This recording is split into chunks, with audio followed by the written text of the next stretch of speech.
Hi, everybody. Doug Miles along with Don Henderson. We're here in, once again, beautiful Sarasota, Florida, and it's Friday before a big game, Don. A game I believe you covered many times. We'll start with the Army-Navy game coming up tomorrow afternoon. Yeah, it's really great for Philadelphia. It's great for the whole community. It's equal distance, really, or as close as you can get between West Point and Annapolis. And it's always been a tradition to come to Philadelphia. A few years ago, they decided to try different locations. Right. Never really worked out, I don't think, as well as they would have liked it to, but they just wanted to expose other parts of the country to the pageantry of the Army-Navy game, and that's what it really is. It's not just a football game, it's the pageantry of the service academies. Yeah, I know a buddy of mine I went to school with was a Navy guy, and they've been posting all week. It's big to them. Go Navy, go Army. It's more than just a game. You're right. It is, and the interesting thing about it, the Navy Yard used to be right there next to Memorial Stadium. Right. And, of course, that's all been torn down, and Wells Fargo Center is there now. And all you had to do, the trains came right in, and it was a terrific location. In fact, that whole complex continues to be a great location because you got the baseball complex, the basketball complex, and of course, the football as well. And you just came right in. If you were coming in from New York or Baltimore or wherever you were coming, train dropped right off at the stadium, and you went in, and as I say, the Navy base was right there on the other side of the railroad tracks, and all the ships used to have big signs on them, right. Go Navy and all that. Sure. It was a lot of pageantry, and it still is. It's a great game. It's what we're supposed to look at as an ideal situation. These guys are not necessarily looking to be pros, and they've got a tough assignment ahead of them, and I give them all the credit in the world. It's a fun game to watch. Great thing, it gets its own day, basically, since the regular college football season is kind of on a hiatus now until Yes. the playoff starts. So Exactly. It gets its own day on Saturday. CBS has been doing it for years. Yep, and they also give them that extra time off between the last game of the regular season and this game, Right. so that everybody comes in as healthy as possible. So they give every chance, and they've had some great games down through the years. And Yeah, Roger Staubach played in it. He was with the Navy. yeah. Of course, going back to the 40s. What? Davis Glenn and Davis Blanchard. and Blanchard, right? Davis and Mr. Blanchard. Inside, Mr. Outside. That was one of the one of the great 1946. I think was one of the great surprise After World War games II, a of lot of all those time. guys Yeah. came back from the war and had Right. great teams. Yep, So, yep, and it's great for Philadelphia. It's a weekend of celebration for everybody, and all the troops come in from all over that can possibly get there. And they stand through the whole game. I mean, a lot of them do. Yeah, right. It's The cadets, I don't believe and the midshipmen, they stand the whole game. It's a lot of fun. It's a lot of fun, and it's great to see. I've seen it many times, and you never get tired of watching them march in, watching the whole procedure that goes with it, the esprit de corps. It's really terrific.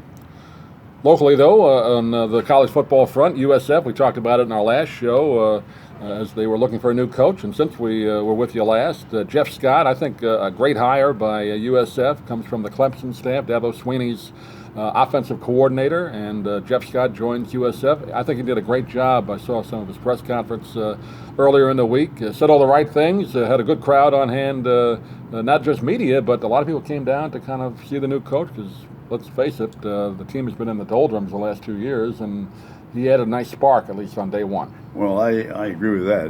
His press conference was very, very uplifting. I thought some of the things he said in the very beginning about trying to rebuild this program, since Willie Taggart built it and then left to go to Oregon, and then, of course, went from there to Florida State, and things just didn't work out. But he emphasized in the very beginning, which I thought was interesting, that education was the key element in Right. in his mind. And he was going to build the program, but he was also going to build the program with kids that were going to graduate. He wants as many as possible of his recruits and people that he's going to bring in for the football program to wind up with a degree and be competitive within the league itself. So it'll be interesting to see, coming out of Clemson, where not too hard to recruit right now. Right. Now, Clemson, they graded, last few years, national championships last year and the Final Four this year. But he has ties in the area. Mm-hmm. He knows people. You and I have talked many times about what the tier of recruiting is. I mean, Florida State, Florida, Miami. You go with That's the first level. That's the first level, and then Right. after that, you make your mark. And and then they compete with UCF Yes, or in Orlando. which is really that's turned it really around. their main rivals, so they have to try Correct. and beat them. But a young guy, I believe he's only 38, so he's looking to make a name for himself as a head coach. So he's going to come in there with a lot of energy, and like you said, the local ties. I believe he's from Florida originally, not too Yeah. far away, and Yeah. he's also recruited down here before. He said for Clemson. Well, I did a show the other night with Roy Cummings, who, of course, covers all the sports in Tampa. And he said that the league, for the most part, is a giant stepping stone. You know, that, as you talked about, UCF, what they did this year, Memphis. Memphis won the league. And what happens? He jumps right into the Florida State job. Yeah. So, I mean, it's a giant stepping stone. And I think that when USF hires him and they give him a 5-year contract, I don't think that they feel within themselves that the guy's successful. He's not going to say 2-3 years from now. About 2 or 3 year deal Yeah, if he turns it around. Exactly. Yeah. And it's a stepping stone to go to the top level if you can do it. Yeah. So we'll see how that works out. But like I said, he said everything, made all the right comments Absolutely. on day one and brought a lot of energy in. Speaking of Willie Taggart, though, he signs, they say a 5-year deal, and he says he's going to be there for the long haul. I kind of doubt that, but he signs with FAU, which is in Florida, where Lane Kiffin just left to go to Ole Miss. So Yeah. he takes over that job. Again, I think, and that's exactly what Kiffin had to do. He had to reestablish himself after all the problems. And he had a lot of issues. He off had the 2 field, great yeah. jobs, and first of all, what he did at Tennessee was Terrible. terrible. Exactly. That's, I mean, that was that's a the bad. best. Yeah, that's the best word you can Well, he's use. had a ton of baggage, Lane. Yeah. Most of it self-inflicted, let's Yep, be honest. absolutely. And so he had to go back, and build himself back up again, his credibility. And so he was able to do that, and he got the job. So, and then again, that you got to go. And then we talked many times about Charlie. Charlie Yeah. Strong was in an A1 program at Texas, had everything, had all the facilities, all the players, all the recruiting personnel. Didn't get it done. No. And then he came here. I don't know whether it was a half-hearted effort, whether it was he wasn't really. He was just going through the motions. He didn't look like he was fully into it. No, Now, maybe that's exactly. unfair, but that's the way it looked. That's exactly what Roy Cummings said the other day. He said, in looking at him, covering the press conferences, covering the games, and you were there, it just didn't seem like he was really No.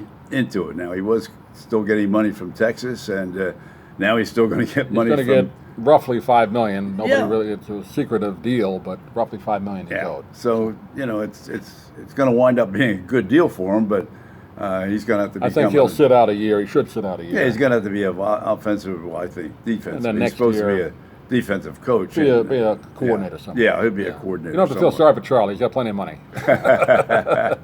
But interesting developments there as far as coaches go in college football. But I guess the big news, well, we'll talk about the Outback Bowl, and then we'll get into some of that baseball. And a game you and I covered down, the Outback Bowl, is, I think, an excellent matchup. Last time we talked, we weren't sure who was going to be in it, but Minnesota and Auburn, a very good matchup. 2 excellent teams, and Minnesota kind of coming back on the map. No question about it. And I think a little bit of surprise, of course, Auburn, they're the team that knocked Alabama out of going into the Final Right. Four. A terrific game, 3-point win for Auburn.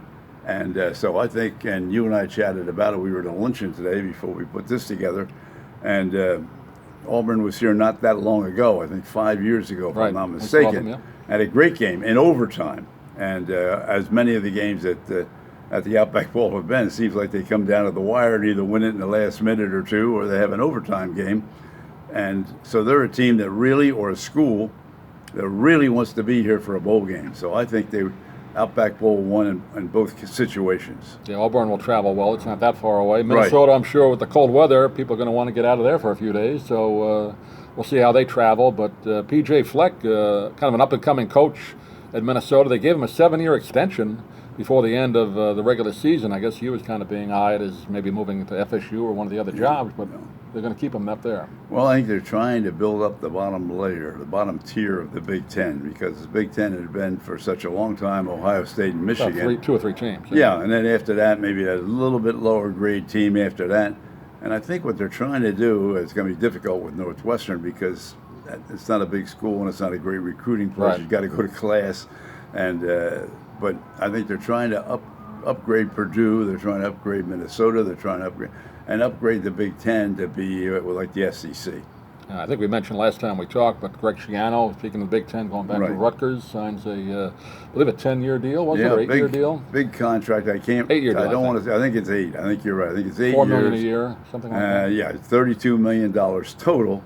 But part of that signing that he made at Rutgers was based on the fact that they would build an indoor facility for the football team, something they never had at Rutgers, which is going to be an expensive deal. Mm-hmm.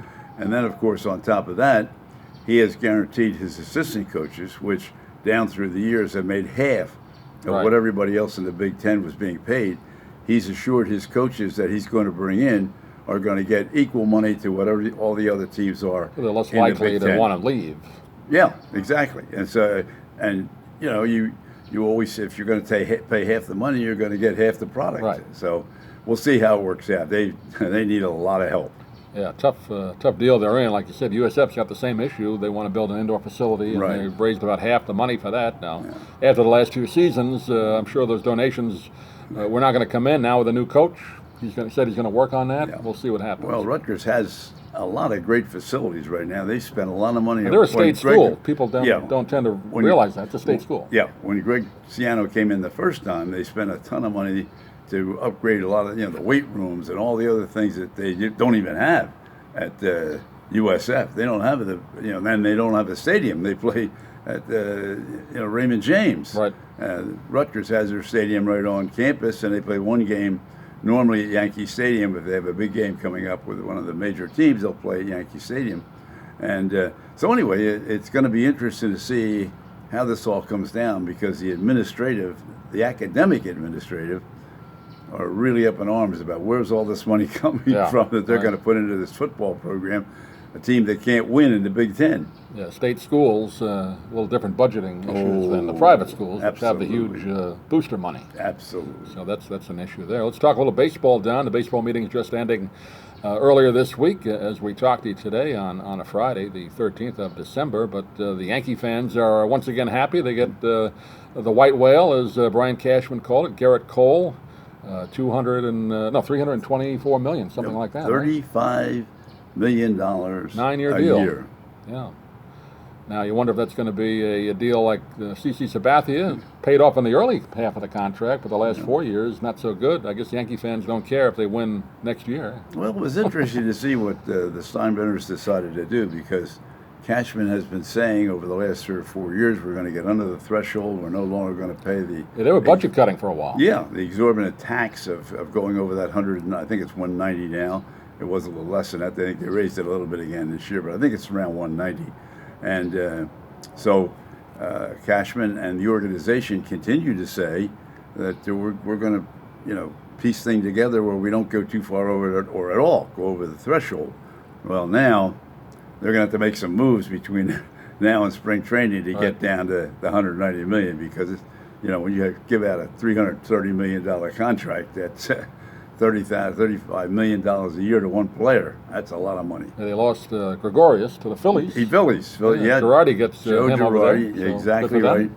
Joe Girardi had a lot of confidence in DD when he first came to the Yankees, when he took Jeter's spot, and it was a very tough situation coming into New York. He had the injury last year, the shoulder problem. Shoulder problem. Yeah, and had a little bit of difficulty. You hit, I think, 234, 235, which is well under what he had done the years before. But Joe Girardi knows what he's going to get, and he wanted him, and the Phillies came up and gave him a nice contract. Yeah, so that's interesting. But yeah, like you and I talked earlier in the week, Garrett Cole, about 2 years ago, I never heard of him. And he had a great, not taking anything away, he had a great couple of years with Houston. Yeah, he had But a good not 18. a guy that you would have said, he's had 5-6 great years. Right. He had a good year, a very good year at 18. And then in 19, he had a superior year. Unbelievable. Yeah. If you're going to become a free agent, boy, oh boy, that's the way to do it. That's the way to do it. 9 years, can he keep it up? We'll see. But if the Yankees win it, now they got the bats, they got the team. Last year, they probably should have won it. They just didn't get it done in the playoffs. Well, as you just said, if they won 100 games again. Yep. Let's assume that he can play at a top level until he's 36. Right. So then after that, then you start to decide, 5 years. How's he going to hold out that last few years of the contract? But if you get the World Series and you not only win 103 or 104 games like they did this year, but surpass that and get to the World Series and win it, you're getting your money back. Yeah. Yep. You get the front end of it. Yep. And you win, then. And then, let's face it, you're really very fortunate if you live in New York. It only costs you about $125 right. a ticket. So you $50 to park and $15 beer and $20 meal, and you're set. That's all. Just go to the game for 2.5, 3 hours. What does it cost to subscribe to Yes? You have to pay for that too, don't you? Oh my God! There's no games free, are there? Or some on Channel 11 still, right? Yeah, or Channel, 5. Or 5 now, right? No, Channel 11. Still 11? PIX still has a. In fact, I thought they switched with the Mets, but either they way. They do. They split it. Mets get X number of games, and the Yankees get X number of games. 10 or 15 games and for all free. the rest of the games are on SNY or on Yes. You got to pay for it. Well, you're right. Either way, you're paying. But anyway, that's what's going on in the baseball world, and we just want to do an update. I know Don is heading back up for the holidays, and we'll wish you all a Merry Christmas out there, Happy New Year. I know you're heading up for about just 2 weeks, and then you come right back. Yeah, I'll be back right before the New Year, and I just re-emphasize what you said. Drive carefully, have a very safe New Year's and Christmas holiday, and hopefully we'll all get together and we'll be just looking over our shoulder at spring training. And we'll see do a little recap of the Outback Bowl when you get back. Exactly. We're heading up there as we will once again. But thanks for watching, everybody. We'll see you again soon.